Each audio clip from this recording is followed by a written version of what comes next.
Aquarius, welcome dito sa aking channel, Kapalaran 888, Aquarius. Alamin natin kung anong messages, vibration, gabay, energy para sa lahat ng Aquarius.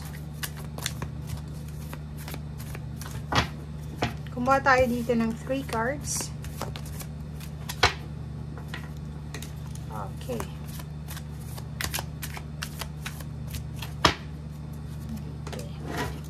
Okay, Aquarius. Ang ganda. Okay, Aquarius. Alam mo yung mga Aquarius, mahilig silang mag-overthink. Mahilig silang mag-analyze ng situation. Okay? So, siguro for the past 3 months, or pwedeng 3 years, or 3 days, 3 weeks, ang bigat ng dibdib mo, ang bigat ng iniisip mo. Kasi marami kang overthinking na ginagawa. Yung hindi pa nangyayari, tapos na yun sa isip mo. Comment down below yung mga Aquarius na ganun, di ba? Yung paranoid ka.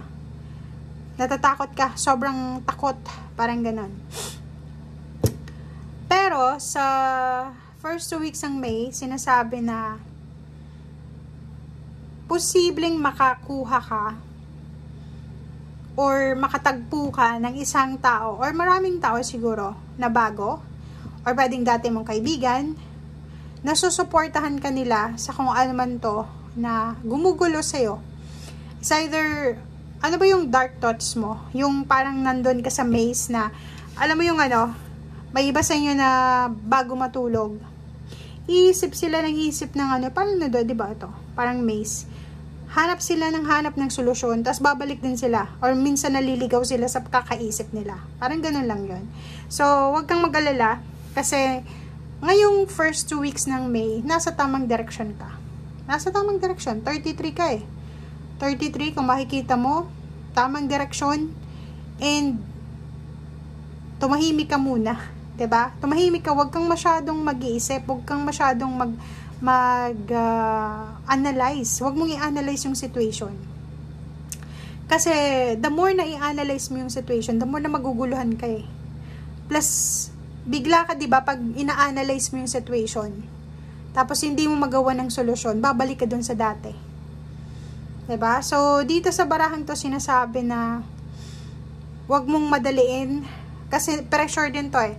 Pwedeng nape-pressure ka ng pamilya, or pwedeng nape-pressure ka ng mga tao sa paligid mo.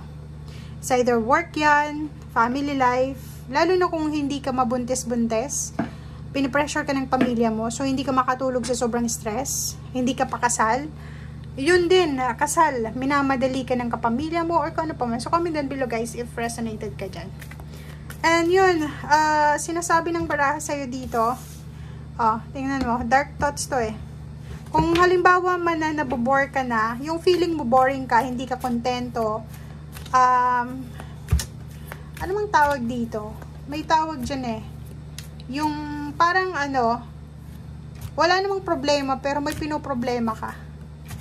Diba? So, iwasan mo yan kasi may posibleng parating sa'yo. Like, okay.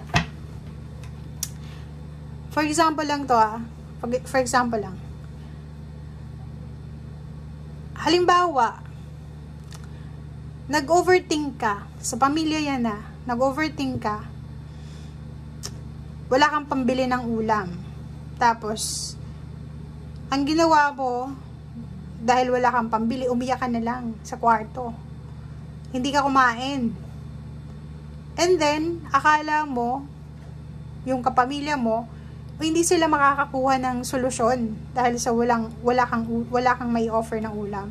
Hindi mo alam, may mas maganda pala silang solusyon doon. Pwedeng may bibili ng lechon or kano pa man. And hindi mo yun nakita kasi nandun ka na sa kwarto eh. 'Di ba? Nakafocus ka na doon sa wala.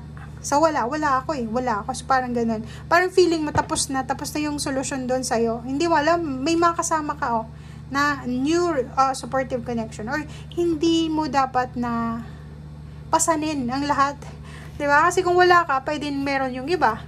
pwedeng yung iba is available, pwedeng yung iba pwedeng mag-provide, 'di ba? So yun yung sinasabi ng baraha, oh.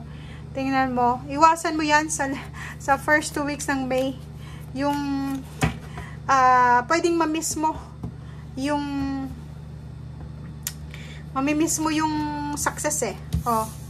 Mamimiss mo yan, dahil nakafocus ka sa negative, nakafocus ka sa wala, nakafocus ka sa kung ano yung hindi mo makita sa ngayon, parang ganon. And sinasabi ng baraha sa'yo dito na may paparating, guys. May paparating dito na posibleng ano siya, ang increase na yan, it's either increase ng money, increase ng strength, yung physical body, or victory and success. In literal, may victory and success ang posible. May increase, may money, may parating, merong victory, may pera, may magandang buhay, diba? Tataas ng posisyon, tataas na sweldo, tataas na tingin sa sarili, parang ganon.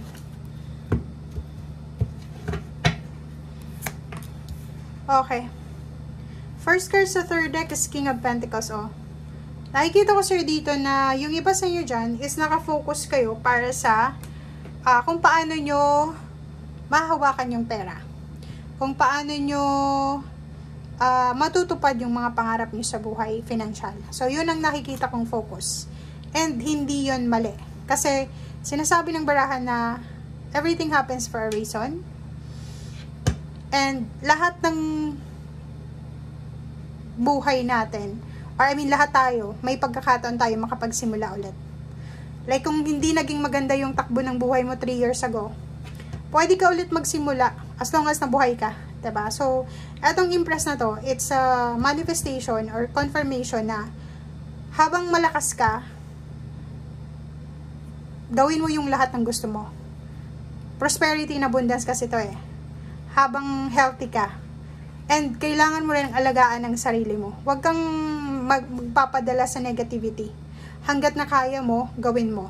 Hanggat na may solusyon, hanapin mo. Parang ganun yung sinasabi ng baraha. So, dito sa barahang to, tingnan mo, hanapin mo daw.